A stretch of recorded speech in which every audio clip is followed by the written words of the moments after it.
Hello guys, welcome back my channel. അപ്പോൾ ഇന്ന് നമ്മൾ കൊണ്ടുവന്നിട്ടുള്ളത് BMW 520 ആണ് നമ്മൾ പരിചയപ്പെടുത്താൻ പോകുന്നത്. അതും വെറും 520 അല്ല, നമ്മൾ മുന്നേ ഒരു 520 പരിചയപ്പെടുത്തിയിട്ടുണ്ടായിരുന്നു. അത് M5 കൺവേർട്ട് ചെയ്ത ഒരു 520 നമ്മൾ പരിചയപ്പെടുത്തിയിട്ടുണ്ട്. അപ്പോൾ ഇന്ന് നമ്മൾ അതേപോലെ തന്നെ വേറൊരു കിറ്റും കാര്യങ്ങളൊക്കെ ചെയ്ത് അടിപൊളിയായിട്ട് മോഡിഫിക്കേഷൻ ചെയ്തിട്ടുള്ള ഒരു BMW നമ്മൾ പരിചയപ്പെടുത്താൻ പോകുന്നത്. അപ്പോൾ ആദ്യമായിട്ട് നമ്മുടെ ചാനൽ കണ്ട ആൾക്കാരെ ചാനൽ തീർച്ചയായിട്ടും സബ്സ്ക്രൈബ് ചെയ്തിട്ട് നേരെ വീഡിയോയിൽ കിടക്കാം. അപ്പോൾ നമ്മളിന്ന് പരിചയപ്പെടുത്താൻ പോകുന്നത് 2011 മോഡൽ BMW 520 ആണ്. പക്ഷേ ഇതിപ്പോൾ നമുക്ക് ഒരു M4ൻ്റെ കിറ്റും കാര്യങ്ങളൊക്കെ ചെയ്തിട്ടുള്ള ഒരു വാഹനമാണിത്. കിറ്റ് കണ്ടാറാം. കാരണം വെച്ചാൽ നമ്മൾ മുന്നേ ചെയ്തിട്ടുള്ള വാഹനം M5 കൺവേർട്ട് ചെയ്തിട്ടുള്ള വാഹനത്തിൻ്റെ ഗ്രില്ല് അല്ല ഈ ഫ്രണ്ട് ബമ്പറും കാണാനൊക്കെ വ്യത്യാസമുണ്ട്. ഇത് കുറച്ചും കൂടി ഒരു സ്പോർട്ടി ആയിട്ടുള്ള ഒരു ഇതാണ് ഈ ഒരു ബമ്പർ വരുന്നത്. പിന്നെ മറ്റൊരു ഇത് പറഞ്ഞാൽ ഈ ഹൈലൈറ്റ് ഈ ഒരു കളറാണ്. ഈ ഒരു റെഡ് ബ്ലാക്ക് കളർ തീം നന്നായിട്ട് ഈ ഒരു വാഹനത്തിന് മാച്ച് ചെയ്യുന്നുണ്ട്. നല്ല ഹൈലൈറ്റ് ചെയ്ത് കാണിക്കുന്നുണ്ട്. ഭയങ്കര ഷോ ഉണ്ട് ഈ ഒരു കളർ കയറേണ്ടത്. അപ്പോൾ ആദ്യം തന്നെ ഈ ഒരു വാഹനത്തിൻ്റെ ഫ്രണ്ട് നോക്കുകയാണെങ്കിൽ ഞാൻ പറഞ്ഞു ഇതിൻ്റെ ഒരു ഫ്രണ്ട് ബമ്പർ കംപ്ലീറ്റ്ലി മാറിയിട്ടുണ്ട്. ഇത് M4ൻ്റെ ബമ്പർ എന്നാണ് ഇതിന് ഓണർ പറഞ്ഞത്. ഏകദേശം ഇത് എന്തായാലും മാറ്റം മനസ്സിലാവുന്നുണ്ട്. നമ്മളെ മുന്നേ ചെയ്ത വണ്ടിയുടെ അല്ല ഇത് വരുന്നത്. അപ്പോൾ നോക്കുകയാണെങ്കിൽ ഹെഡ്ലൈറ്റ് കാണാനൊന്നും മാറിയിട്ടില്ല. ഹെഡ്ലൈറ്റ് നമുക്ക് ഇതുപോലെ പ്രൊജക്ടർ LED ഹെഡ്ലാമ്പാണ് വന്നിട്ടുള്ളത്. അതിലായിട്ട് നമുക്ക് ഇൻഡിക്കേറ്റർ കാണാൻ പറ്റും. അത് വീണ്ടും നോർമൽ രീതിയിലുള്ള ഹെഡ്ലാമ്പാണ് തന്നെ യൂസ് ചെയ്തിട്ടുള്ളത്. ഫ്രണ്ടിലെ പാർക്കിംഗ് സെൻസറുകളും കൊടുത്തിട്ടുണ്ട്. ഇനി എയർവെൻസ് കാര്യങ്ങളൊക്കെ നോക്കുകയാണെങ്കിൽ ഇത് കംപ്ലീറ്റ്ലി നമുക്ക് ആ ഒരു അണികോം പാറ്റേൺ രീതിയിലാണ് സെറ്റ് ചെയ്തിട്ടുള്ളത്. ഈ ഒരു പോർഷൻസ് കംപ്ലീറ്റ്ലി ഒരു എയറോ ഡൈനാമിക് ഡിസൈനിലുമാണ് സെറ്റ് ചെയ്തിട്ടുള്ളത്. ഇത് കംപ്ലീറ്റ്ലി ഒരു ഗ്ലോസി ബ്ലാക്ക് ഫിനിഷിങ്ങിലാണ് സെറ്റ് ചെയ്തിട്ടുള്ളത്. ഇനി ഒരു ഫ്രണ്ട് ഗ്രില്ല് കാര്യങ്ങളൊക്കെ നോക്കുകയാണെങ്കിൽ ഇതിങ്ങനെ സ്ലാറ്റ് രീതിയിലാണ് ഇതൊക്കെ സെറ്റ് ചെയ്തിട്ടുള്ളത്. അതിൻ്റെ ഉള്ളിലായിട്ട് നമുക്ക് ഒരു ഗേജ് ഇങ്ങനെ ഒരു കമ്പി ഇങ്ങനെ കാണാൻ പറ്റും. ആ ഒരു സേഫ്റ്റി ഗേജ് കാര്യങ്ങളും കൊടുത്തിട്ടുണ്ട്. നമ്മളെ ഈ ഒരു റേഡിയേറ്ററിൻ്റെ ഒരു സേഫ്റ്റിക്ക് വേണ്ടിയിട്ട് ആ ഒരു ഗേജ് കൊടുത്ത് കാണാൻ പറ്റും. അത് ഒരു റെഡ് കളറിലായിട്ട് മാറ്റിയിട്ടുണ്ട്. അതുകൊണ്ടാണ് ഈ ഒരു ഹൈലൈറ്റ് ചെയ്ത് കാണിക്കുന്നത്. അതേപോലെ തന്നെ ഇവിടെ നമുക്ക് ആ ഒരു 3 സീരീസ് M സീരീസിൽ നിന്നുള്ള ആ ഒരു കളർ തീം കൂടിയും കൊടുത്ത് കാണാൻ പറ്റും. ഇതൊക്കെ നമ്മൾ എക്സ്ട്രാ ആയിട്ട് ചെയ്യേണ്ട കാര്യങ്ങളാണ് ഈ പറയുന്നത്. ഇനി ഒരു സൈഡിൽ നമുക്ക് M5 എന്നുള്ള ഒരു ബാഡ്ജിങ് കാണാൻ പറ്റും. അത് അഡീഷണലി ചെയ്ത സംഭവം കൂടിയാണ് കൊടുത്തിട്ടുള്ളത്. അപ്പോൾ ഇത്ര നമുക്ക് ഈ ഒരു ഫ്രണ്ട് സൈഡ് പറയാനുള്ളത്. പിന്നെ മറ്റൊരു ഹൈലൈറ്റ് പറഞ്ഞാൽ ഈ ഒരു വണ്ടിയുടെ ബോണറ്റാണ്. ഈ ഒരു ബോണറ്റ് പറഞ്ഞത് ഫൈബർ ബോണറ്റാണ് ഉപയോഗിച്ചിട്ടുള്ളത്. അപ്പോൾ അതിലായിട്ടൊരു സ്കൂപ്പ് കൊടുത്തിട്ടുണ്ട്. അത് ഫേക്ക് സ്കൂപ്പാണ്. പക്ഷേ ആ ഒരു ഡിസൈനിങ് ഭയങ്കരമായിട്ട് ഹൈലൈറ്റ് ചെയ്യുന്നുണ്ട്. കാരണം വെച്ചാൽ അതൊരു ബ്ലാക്ക് കളറിലായിട്ട് ചേഞ്ച് വരുത്തിയിട്ടുണ്ട്. അപ്പോൾ അത് നന്നായിട്ട് ഒരു ഹൈലൈറ്റ് ചെയ്ത് കാണിക്കുന്നുണ്ട്. പിന്നെ ഈ ഒരു ലൈൻസ് കാര്യങ്ങളൊക്കെ നോക്കുകയാണെങ്കിൽ കറക്റ്റ് ഞാൻ മുന്നേ പറഞ്ഞിട്ട് റിവ്യൂവിൽ പറഞ്ഞിട്ടുണ്ട്. കറക്റ്റ് നമുക്ക് ഈ ഒരു BMW ലോഗോയിലിട്ട് ഹൈലൈറ്റ് ചെയ്യുന്ന രീതിയിലാണ് ഈ ഒരു ലൈൻസ് കാര്യങ്ങളൊക്കെ സെറ്റ് ചെയ്തിട്ടുള്ളത്. ഈ ഒരു ലോഗോക്കും പ്രത്യേകത ഉണ്ട്. സാധാരണ നമ്മൾ ബ്ലൂ കളറാണല്ലോ BMW ലോഗോ കാണാറ്. പക്ഷേ ഈ ഒരു വണ്ടിയുടെ കളർ തീമിനനുസരിച്ച് തന്നെ ഈ ഒരു ലോഗോയും സെറ്റ് ചെയ്തിട്ടുണ്ട്. ഈ ഒരു ലോഗോ നോക്കുകയാണെങ്കിൽ ഒരു റെഡ് കളറിലായിട്ട് ചേഞ്ച് വരുത്തിയിട്ടുണ്ട്. ഇനി സൈഡ് വശങ്ങളിലേക്ക് വരാണെങ്കിൽ ആദ്യം തന്നെ നമുക്ക് ഹൈലൈറ്റ് ചെയ്യുന്നത് ഈ ഒരു വീൽസാണ്. ഈ വീൽസ് പറഞ്ഞത് നമുക്ക് 20 ഇഞ്ച് വീൽസാണ് ഇതിൽ യൂസ് ചെയ്തിട്ടുള്ളത്. ആഫ്റ്റർ മാർക്കറ്റ് വീൽസാണ് അറിയാം.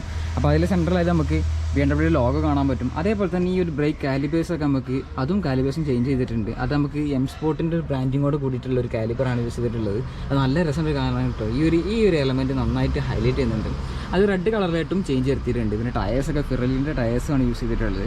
പിന്നെ ഇതിൻ്റെ സസ്പെൻഷൻ കാര്യങ്ങൾ വരികയാണെങ്കിൽ ലോവർ സ്പ്രിങ്സ് ഒക്കെയാണ് യൂസ് ചെയ്തിട്ടുള്ളത്. വണ്ടി ഇപ്പോൾ ലോവേർഡാണ്. ആ ഒരു രീതിയിലാണ് ഈ ഒരു സൈഡ് സെറ്റ് ചെയ്തിട്ടുള്ളത്. ഈ ഒരു മറ്റൊരു മാറ്റം എന്ന് പറഞ്ഞാൽ നമുക്ക് ഈ ഒരു സൈഡ് ഫെൻഡറാണ്. ഈ ഒരു ഫെൻഡറിൻ്റെ ഒരു മാറ്റം എന്ന് പറഞ്ഞാൽ ഇത് നമുക്ക് ആ ഒരു M5ൻ്റെ ആ ഒരു കിറ്റൊക്കെയാണ് ആഡ് ചെയ്തിട്ടുള്ളത്. നമുക്ക് ഒരു എയർ സ്കൂപ്പ് കാര്യങ്ങൾ വരുന്നുണ്ട്. അതൊരു ഫംഗ്ഷനാണ് കേട്ടോ. അതിൽ കൈയിട്ടിങ്ങനെ പോകുന്ന രീതിയിൽ തന്നെയാണ് സെറ്റ് ചെയ്തിട്ടുള്ളത്. അതിലായിട്ട് നമുക്കൊരു ഇൻഡിക്കേറ്റർ കാര്യങ്ങളും കൊടുത്തിട്ടുണ്ട്. അതിപ്പോൾ നമുക്ക് ഈ ഒരു സൈഡ് ഫെൻഡറിൽ പറയാനുള്ളത്. ഇനി ഒരു ഗ്ലാസ്സിലായിട്ട് നോക്കുകയാണെങ്കിൽ ടിൻറ്റ് ചെയ്തിട്ടുണ്ട്. അതും കൂടി ആ ഒരു ബ്ലാക്ക് ഫിനിഷിങ് നൽകുന്നുണ്ട്. സ്ക്വാഡ് 369 കാണാൻ പറ്റും. ഇനി ഒരു സൈഡ് മിററിലേക്ക് വരികയാണെങ്കിൽ ഒരു ഗ്ലോസി ബ്ലാക്ക് ഫിനിഷിങ്ങിലാണ് ഈ ഒരു മിറർ സെറ്റ് ചെയ്തിട്ടുള്ളത്. അതിലായിട്ട് നമുക്ക് ചെറിയൊരു എയറോ ഡൈനാമിക് ഡിസൈനും കാര്യങ്ങളൊക്കെ സെറ്റ് ചെയ്തിട്ടുണ്ട്. ഇനി ഒരു സൈഡിലേക്ക് വരികയാണെങ്കിൽ വശങ്ങളിലേക്ക് വരികയാണെങ്കിൽ കാര്യമായ മാറ്റങ്ങളൊന്നും വരുത്തിയിട്ടില്ലെങ്കിൽ പോലും ആ ഒരു റെഡ് കളർ നന്നായിട്ട് ഹൈലൈറ്റ് ചെയ്യുന്നുണ്ട്. അതേപോലെ തന്നെ ഈ ഒരു ടിൻറ്റ് ഭയങ്കരമായിട്ട് ഹൈലൈറ്റ് ചെയ്യുന്നുണ്ട്. ആ ഒരു ബ്ലാക്ക് ടിൻറ്റിങ്ങും നന്നായിട്ട് ഹൈലൈറ്റ് ചെയ്യുന്നുണ്ട്. അപ്പോൾ ഇതിൽ Instagram ID കൊടുത്തിട്ടുണ്ട്. നിസാം 369 എന്നുള്ള ഞാൻ എന്തായാലും ഡിസ്ക്രിപ്ഷനിൽ കൊടുക്കാവുന്നതാണ്. ഈ ഒരു വാഹനത്തിന് ഓണർ ID ആണ് കാര്യങ്ങൾ കൊടുത്തിട്ടുള്ളത്. ഇനി റിയറിലെ ടയേഴ്സ് നോക്കുകയാണെങ്കിൽ 275 35 R20 ഇഞ്ച് ടയേഴ്സാണ് യൂസ് ചെയ്തിട്ടുള്ളത്. ആഫ്റ്റർ മാർക്കറ്റ് വീൽസ് കാണാൻ പറ്റും. സെൻട്രലായിട്ട് BMW ലോഗോ കാണാൻ പറ്റും.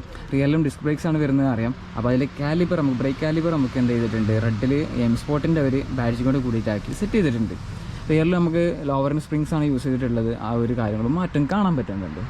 ഇനി റിയറിലായിട്ട് വരികയാണെങ്കിൽ നമുക്ക് ഈ ഒരു ഗ്ലാസ് പോർഷൻ നോക്കുകയാണെങ്കിൽ ഇത് ടിൻറ്റ് ചെയ്തിട്ടുണ്ട്. അതിൽ നമുക്ക് ഇറ്റ്സ് നോട്ട് ഇല്ലീഗൽ യെറ്റ് എന്ന് കാണാൻ പറ്റും. നമ്മൾ അധികം മോഡിഫൈഡ് വണ്ടിയിൽ ഈ ഒരു സംഭവം കാണാറുണ്ട്. പിന്നെ റൂഫിലായിട്ട് വരികയാണെങ്കിൽ ഒരു ഷാർപ്പിൻ ആൻറ്റിന കാണാൻ പറ്റും. അതേപോലെ തന്നെ നമുക്ക് ഇവിടെ ചെറിയൊരു സ്പോയിലർ കൊടുത്തിട്ടുണ്ട്. ഇതൊക്കെ നമ്മൾ ആഫ്റ്റർ മാർക്കറ്റായിട്ട് ചെയ്തിട്ടുള്ള കാര്യമാണ്. ഒരു സ്പോയിലർ ആഡ് ചെയ്തിട്ടുണ്ട്. അതേപോലെ തന്നെ ഇവിടെയും ചെറിയൊരു സ്പോയിലർ കാണാൻ പറ്റും. അതൊരു കംപ്ലീറ്റ് ഒരു എയറോ ഡൈനാമിക് ഡിസൈനിലാണ് നമുക്ക് ഈ ഒരു സ്പോയിലർ സെറ്റ് ചെയ്തിട്ടുള്ളത്. പിന്നെ റിയറിലെ ലോഗോക്കും മറ്റൊരു പ്രത്യേകത ഉണ്ട്. ഞാൻ പറഞ്ഞു ഇതിൻ്റെ കളറും വ്യത്യാസമുണ്ട്. ഇതൊരു റെഡിലായിട്ട് മാറ്റിയിട്ടുണ്ട്. കളർ മാറ്റം വരുത്തിയിട്ടുണ്ട്. ഇനി റിയറിലെ ബമ്പറും ആഫ്റ്റർ മാർക്കറ്റ് ബമ്പറാണ്. നമ്മൾ കിറ്റിൽ വന്നപ്പോൾ ആ ഒരു ബമ്പറാണ് ഇതിൽ യൂസ് ചെയ്തിട്ടുള്ളത്. ഒരു സ്പോർട്ട് ആയിട്ടുള്ള ഒരു ബമ്പറാണ് യൂസ് ചെയ്തിട്ടുള്ളത്. അതിലായിട്ട് നമുക്ക് 4 എക്സോസ് ടിപ്പ് കാര്യങ്ങൾ കാണാൻ പറ്റും. പിന്നെ 2 ഡുവലായിട്ട് അങ്ങനെ കൊടുത്തിട്ടുണ്ട്. പിന്നെ റിഫ്ലക്ടർ യൂണിറ്റ് കാണാൻ പറ്റും. പിന്നെ ടൈൽ ലാമ്പ് നോക്കുകയാണെങ്കിൽ നമുക്ക് സ്റ്റോക്ക് തന്നെ വന്നിട്ടുള്ളത്. ഫുള്ളി LED ആയിട്ട് വരുന്ന സ്റ്റോപ്പ് ലാമ്പും കാര്യങ്ങളൊക്കെ തന്നെയാണ് യൂസ് ചെയ്തിട്ടുള്ളത്. അതിൽ കാര്യമായി മാറ്റമൊന്നുമില്ല. റിയറിലും പാർക്കിംഗ് സെൻസേഴ്സ് കാര്യങ്ങൾ കാണാൻ പറ്റും. ഇനി ഈ റിയറിലെ ഈ ഒരു പോർഷൻസ് കംപ്ലീറ്റ് നോക്കുകയാണെങ്കിൽ ഇതൊക്കെ നമുക്ക് ഹണികോം പാറ്റേൺ രീതി തന്നെയാണ് സെറ്റ് ചെയ്തിട്ടുള്ളത്. ഇപ്പോൾ ഡിഫ്യൂസറും തോന്നിക്കുന്ന രീതിയിലുള്ള പോർഷൻസും കാര്യങ്ങളൊക്കെ സെറ്റ് ചെയ്തിട്ടുണ്ട് റിയർ. അപ്പോൾ ഇതാണ് ഈ വാഹനത്തിൻ്റെ കീ വന്നിട്ടുള്ളത്. നോർമൽ രീതിയിലുള്ള കീ ആണ് വന്നിട്ടുള്ളത്. അപ്പോൾ ഇത് 2011 മോഡൽ വാഹനമാണ്. അപ്പോൾ ഈ ഒരു കീ ആണ് വരുന്നത്. അതിൽ അൺലോക്ക്, ലോക്ക്, ബോട്ട് ഓപ്പൺ ചെയ്യാനുള്ള അങ്ങനെ കാര്യങ്ങളൊക്കെ വന്നിട്ടുള്ളത്. അപ്പോൾ ഇത് നമുക്ക് ചേഞ്ച് വരുത്താവുന്നതാണ്. നമുക്ക് ഏത് മോഡലിനും ഇപ്പോഴത്തെ നമുക്ക് കണ്ടീഷൻ അനുസരിച്ച് നമുക്ക് കീസൊക്കെ മാറ്റാൻ പറ്റുന്നതാണ്. ഈ ഒരു സൈഡിലായിട്ട് വരികയാണെങ്കിൽ നമുക്ക് പെർഫോമൻസ് എന്നുള്ളൊരു ബ്രാഡ്ജിങ് കാര്യങ്ങളൊക്കെ കൊടുത്തിട്ടുണ്ട്. ഇനി നോക്കുകയാണെങ്കിൽ ഡോർ തുറക്കാം. ഡോർ തുറന്ന് വരുമ്പോൾ ഇൻറ്റീരിയർ നോക്കുകയാണെങ്കിൽ ലക്ഷറീസ് ആയിട്ടുള്ള ഇൻറ്റീരിയർ കാണാൻ പറ്റും. ഇതിൻ്റെ ഇൻറ്റീരിയർ പറയുന്നത് നമുക്ക് ഒരു ബ്ലാക്ക് അല്ലെങ്കിൽ ഒരു ബ്രൗൺ ഫിനിഷിങ്ങിലാണ് കൊടുത്തിട്ടുള്ളത്. ബാക്കിയുള്ള നമുക്ക് ഇൻറ്റീരിയർ കടന്നിരുന്നിട്ട് പറയാം. ഈ ഒരു ഡോർ പാഡ് കാരണം നോക്കുകയാണെങ്കിൽ ഞാൻ പറഞ്ഞു ആ ഒരു ബ്ലാക്ക് ലെതർ ഫിനിഷിങ് കാണാൻ പറ്റുന്നുണ്ട്. അതേപോലെ തന്നെ ഇലക്ട്രിക്കൽ സീറ്റ്സാണ് വരുന്നത്. പിന്നെ അതിൻ്റെ മെമ്മറി ഫംഗ്ഷനാണ് കാര്യങ്ങൾ കൊടുത്തിട്ടുണ്ട്. ഈ ഒരു ഇതൊക്കെ നോക്കുകയാണെങ്കിൽ വലിയൊരു ഡോർ ഹാൻഡിലും കാര്യങ്ങളൊക്കെ സെറ്റ് ചെയ്തിട്ടുണ്ട്. പിന്നെ ഒരു വുഡൻ ഫിനിഷിങ്ങും വുഡൻ ട്രിംസും കാര്യങ്ങളൊക്കെ കാണാൻ പറ്റുന്നുണ്ട്. ഇനി ഒരു ഇന്ത്യയിലേക്ക് വരികയാണെങ്കിൽ ഒട്ടനേകം മാറ്റങ്ങളും നമുക്ക് കാണാൻ പറ്റും. ഒട്ടനേകം മാറ്റങ്ങൾ പറഞ്ഞാൽ അങ്ങനത്തെ മാറ്റങ്ങളല്ല. നമുക്ക് ഇങ്ങനത്തെ ഒരു RPM ഗേജ് കാണാൻ പറ്റും. പിന്നെ ഒരു BMW M സ്പോർട്ടിൻ്റെ ഒരു ഫോൺ ഹോൾഡ് ചെയ്യാനുള്ള സംഭവം ഞാൻ ഉള്ളിലേക്ക് ഇരുന്നിട്ട് പറയാം. അപ്പോൾ അതിന് മുന്നേ നമുക്ക് ഈ ഒരു സീറ്റ് ബെൽറ്റിന് നമുക്കൊരു ചെറിയൊരു സോഫ്റ്റ് മെറ്റീരിയൽ യൂസ് ചെയ്തിട്ടുണ്ട്. അതായത് മറ്റേ റാലി ആർട്ട് എന്ന് പറഞ്ഞ ഒരു ബ്രാൻഡിന് നമുക്ക് ആ ഒരു സോഫ്റ്റ് ചെയ്യാനുള്ള ഒരു ഓപ്ഷൻ കൊടുത്തിട്ടുണ്ട്. പിന്നെ ഈ ഒരു വാഹനത്തിൻ്റെ ഇന്ത്യയിൽ മറ്റൊരു പ്രത്യേകത ഉണ്ട്. മറ്റൊരു പ്രത്യേകത അല്ല പറയുകയാണെങ്കിൽ നമുക്ക് ഇതിന് ഇന്ത്യയിലേക്ക് വെളിച്ചം കുറവായിരിക്കും. പക്ഷേ നല്ല ടിൻറ്റ് ചെയ്തിട്ടുണ്ട്. അപ്പോൾ അത്യാവശ്യം ഉള്ളിലായിട്ട് ഒരു ഡാർക്കും ഫിനിഷിംഗ് ആണ് നമുക്ക് ഈ ഒരു ഇതിൻ്റെ ഇൻറ്റീരിയർ എന്ന് പറയാവുന്നത്. പിന്നെ നോക്കുകയാണെങ്കിൽ നമ്മൾ ആശ്വസിച്ചുള്ള BMW എല്ലാം കണ്ടുവന്ന രീതിയിലുള്ള തന്നെ ക്ലസ്റ്ററൊക്കെ നോക്കുകയാണെങ്കിൽ നമുക്ക് 260 മാക്സിമം സ്പീഡിലുള്ള ഒരു ക്ലസ്റ്ററാണ് കൊടുത്തിട്ടുള്ളത്. RPM ഗേജ് കാണാൻ പറ്റും.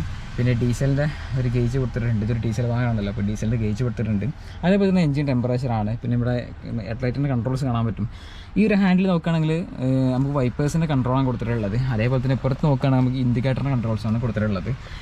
സ്റ്റിയറിംഗ് വീൽ നോക്കുകയാണെങ്കിൽ ഇതൊന്നും മാറ്റം വരുത്തിയിട്ട് സ്റ്റോക്ക് ഹാൻഡാണ് വന്നിട്ടുള്ളത്. അപ്പോൾ അതിലായിട്ട് നമുക്ക് വോളിയം അപ്പ് ആൻഡ് ഡൗൺ കാര്യങ്ങൾ കാണാൻ പറ്റും. അതേപോലെ തന്നെ ഇവിടെ നമുക്ക് മ്യൂസിക് ചേഞ്ചിങ് ഓപ്ഷൻസ് കാര്യങ്ങളൊക്കെ കൊടുത്തിട്ടുണ്ട്. പിന്നെ നമുക്ക് ഇവിടെ ഒരു RPM ഗേജ് കാണാൻ പറ്റും. ഈ RPM ഗേജ് ഞാൻ വണ്ടി സ്റ്റാർട്ട് ചെയ്തിട്ട് കാണിച്ചു തരാം. ഓക്കെ, സ്റ്റാർട്ട് ചെയ്യുമ്പോൾ നമുക്ക് സ്മാർട്ട് ഡിജിറ്റൽ മീറ്റർ എന്ന് കാണാൻ പറ്റും. അപ്പോൾ അതിൽ ഗേജ് കാര്യങ്ങളൊക്കെ അപ്പോൾ ഓപ്പൺ ആയി വരും. കണ്ടില്ല, ഇതാണ് ഈ വണ്ടിയിൽ മറ്റൊരു മാറ്റം വരുത്തിയിട്ടുള്ളത്. നമുക്കൊരു RPM ഗേജ് സെറ്റ് ചെയ്തിട്ടുണ്ട്. അതിലേക്ക് നമുക്ക് വണ്ടിയുടെ വാല്യൂ കാര്യങ്ങളൊക്കെ കാണിക്കുന്നുണ്ട്. പിന്നെ അതേമാതിരി ക്ലസ്റ്റേഴ്സ് കാര്യങ്ങളൊക്കെ കാണാൻ പറ്റും. ചെറിയ ഇൻഫർമേഷൻ സിസ്റ്റം കാര്യങ്ങളൊക്കെയാണ് കൊടുത്തിട്ടുള്ളത്. പിന്നെ ഇവിടെ നോക്കുകയാണെങ്കിൽ നമുക്ക് AC കൺട്രോൾ കാര്യങ്ങളൊക്കെ കാണാൻ പറ്റുന്നുണ്ട്. പിന്നെ നമുക്ക് ആ BMW ഗിയർ ഷിഫ്റ്റ് കാര്യങ്ങളൊക്കെ കൊടുത്തിട്ടുണ്ട്. പിന്നെ ഇതൊക്കെ നമ്മൾ ഇതിൻ്റെ കൺട്രോൾസൊക്കെ കൊടുത്തിട്ടുള്ളത് കേട്ടോ. ഞാൻ വലിയ ഹൈലൈറ്റ് ചെയ്ത് പറയാത്തത് എന്താ വെച്ചാൽ നമ്മൾ ഓൾറെഡി ഒരു 520 റിവ്യൂ എടുത്തതാണ്. അപ്പോൾ അതുകൊണ്ടാണ് ഞാനിത് ഓൾറെഡി വലിയ ഡീറ്റെയിൽ ആയിട്ട് ഇന്ത്യയിലൊന്നും കാണിക്കാതെ ഓൾറെഡി പറഞ്ഞതാണല്ലോ ഈ കാര്യങ്ങളൊക്കെ. ഈ വണ്ടിയിൽ വന്ന മാറ്റങ്ങളാണ് നമ്മൾ കാണിക്കുന്നത്. പിന്നെ നോക്കുകയാണെങ്കിൽ നമുക്ക് ഞാൻ പറഞ്ഞ അവിടെ ഒരു BMW തന്നെ ഒരു M സ്പോർട്ടിൻ്റെ ബാഡ്ജിങ്ങോട് കൂടിയിട്ടുള്ള ഒരു മൊബൈൽ ഹോൾഡർ കാര്യങ്ങൾ കൊടുത്തിട്ടുണ്ട്. അപ്പോൾ ഇത്ര നമുക്ക് ഈ ഒരു ഇൻറ്റീരിയറിൽ വരാനുള്ളത്. ഇനി ബാക്കിലായാലും വലിയ മാറ്റങ്ങളും കാര്യങ്ങളൊന്നും വരുത്തിയിട്ടില്ല. ഈ ബാക്കിയാണ് നമുക്ക് നോക്കിയിട്ട് ഞാൻ പറയാം. അപ്പോൾ ഇത്ര കാര്യങ്ങൾ നമുക്ക് ഈ ഒരു BMW കുറിച്ച് പറയാനുള്ളത്. അപ്പോൾ ഇതിൽ വന്ന മാറ്റങ്ങളാണ് നമ്മൾ ഇപ്പോൾ ഒന്ന് പരിചയപ്പെടുത്തിയിട്ടുള്ളത്. അപ്പോൾ വീഡിയോ ഇഷ്ടപ്പെട്ടെന്ന് വിചാരിക്കുന്നു എല്ലാവർക്കും. അപ്പോൾ മറ്റൊരു സ്ഥലം കിടിലം വണ്ടിയിട്ട് കിടിലം വീടിയിട്ടും വരാം. അതുവരേക്കും ബൈ.